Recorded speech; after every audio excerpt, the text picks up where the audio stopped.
திடநிலைமை இந்த பாடத்திலிருந்து எளிய கனசதுரம், பொருள் மைய கனசதுரம், முகப்பு மைய கனசதுரம் இவங்களுக்கு உண்டான வடிவம் எப்படி இருக்காங்க இதுதான் இந்த வீடியோல நம்ம டிஸ்கஸ் பண்ண போறோம்.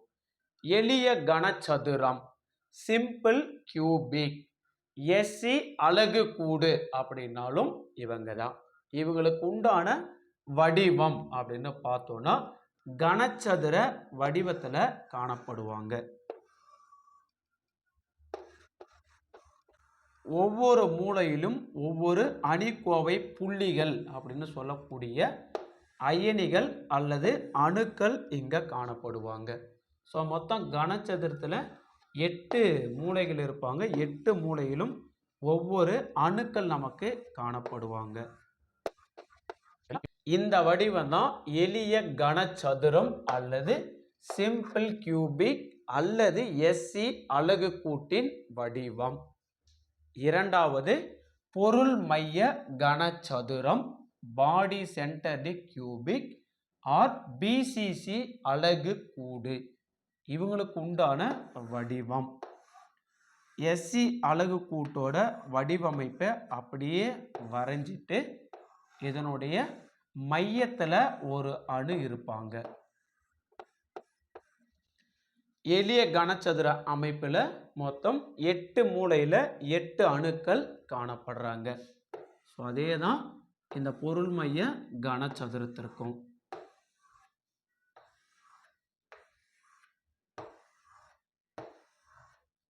சரிங்களா? இந்த அலகு கூட்டினுடைய மையத்துல ஒரு அணு காணப்படுவாங்க. இந்த வடிவம் தான் பொருள் மைய கனசதுரம். ஸோ இந்த மையத்தில் இருக்கக்கூடிய அணு அந்த விளிம்பில் இருக்கக்கூடிய எல்லா அணுக்களையுமே தொட்டுட்டு இருப்பாங்க. இந்த மூலையில் இருக்கக்கூடிய ஒவ்வொரு அணுவுமே அரை அணு இந்த அலகு கூட்டிலும் இன்னொரு அரை அணு இன்னொரு அலகு கூட்டிலும் காணப்படுவாங்க. அதாவது அரை வட்டம் இந்த அலகு கூட்டிலையும் இன்னொரு அலகு கூட்டு இது பக்கத்திலே வரைஞ்சோம் அப்படின்னா அரை அலகு கூடு அதுல காணப்படுவாங்க. ஓகேங்களா? ஸோ எளிய கனசதுரத்தில் இருக்கக்கூடிய 8 அணுக்களும் ஒன்றை ஒன்று தொட்டு கொண்டு இருப்பாங்க.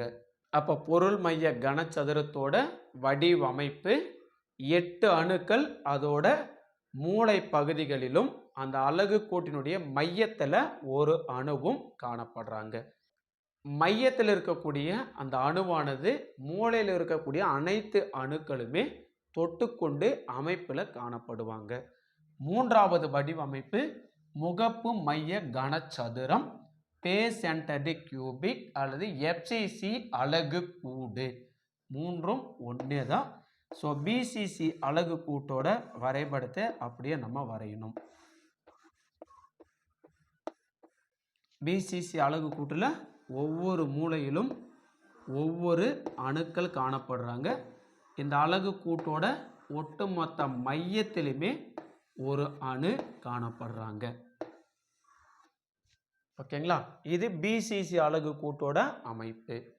அதிலிருந்து முகப்பு மைய கனசதுரம் எப்படி மாறுபடுறாங்க அப்படின்னா ஒவ்வொரு பக்கமும் இருப்பாங்க. ஃபார் எக்ஸாம்பிளுக்கு உங்களுக்கு சொல்லணும் அப்படின்னா பாருங்க, இந்த புக்கு உதாரணத்துக்கு எடுத்துக்கலாம். இங்க ஒரு பக்கம் இருக்காங்க, இங்க ஒரு பக்கம் இருக்காங்க, இங்க ஒரு பக்கம் இருக்காங்க, இங்க ஒரு பக்கம் இருக்காங்க, முன்பக்கம் ஒன்று இருக்காங்க, பின்பக்கம் ஒன்று இருக்காங்க. மொத்தமா 6 பக்கங்கள் இருப்பாங்க. பாருங்க, இந்த பக்கத்தோட மையத்துல ஒரு அணு. அப்போ மையத்துல ஒரு அணு. இந்த பக்கத்தோட மையத்துல ஒரு அணு, இந்த பக்கத்தோட மையத்துல ஒரு அணு, அடிப்பகுதியோட மையத்துல ஒரு அணு காணப்படுவாங்க. அப்போ இந்த மையத்துல ஒரு அணு, இந்த மையத்துல ஒரு அணு, இந்த மையத்துல ஒரு அணு காணப்படுவாங்க. அதுக்கு அடுத்து முன் பக்கம் இருக்காங்க இல்லையா, முன் பக்கத்தோட மையத்துல ஒரு அணுவும் பின்பக்கம் நமக்கு மறைஞ்சிருப்பாங்க, பின்பக்கத்தோட மையத்திலையும் ஒரு அணு காணப்படுவாங்க. அப்ப முன் பக்கம் எங்க இருக்காங்க பாருங்க, முன் பக்கம் இங்க இருக்காங்க. இதோட மையத்துல ஒரு அணு இங்க வரையிற பின்பக்கத்தோட மையத்துக்கு ஒரு அணு இங்க வரைகிறேன். இந்த வடிவம் தான் முகப்பு மைய கனசதுரம், பேஸ் சென்டர்டு கியூபிக் அல்லது FCC அலகு கூட்டின் வடிவம். ஸோ இந்த அலகு கூட்டுல 8 முனைகளிலும் 8 அணுக்கள் காணப்படுறாங்க. ஒவ்வொரு பக்கத்திலையும் அதனுடைய மையத்துல ஒரு அணு காணப்படுறாங்க. ஒட்டுமொத்த அலகு கூட்டின் மையத்தில் ஒரு அணு வந்து காணப்படுறாங்க. ஒவ்வொரு மையத்திலையும் ஒவ்வொரு அணு காணப்படுறாங்க. அதாவது 6 பக்கத்தோட மையத்திலையும் 6 அணு காணப்படுறாங்க. ஒட்டுமொத்த அலகு கூட்டின் மையத்துல ஒரு அணு காணப்படுறாங்க. இப்போ ஒவ்வொரு பக்கத்தோட மையத்திலும் காணப்படக்கூடிய இந்த அணுவானது இந்த 4 அணுவுடன் வந்து டச் பண்ணிட்டு இருப்பாங்க. அதே மாதிரி தான் இந்த அணுவும் இந்த 4 அணுவை வந்து தொட்டுன்னு இருப்பாங்க.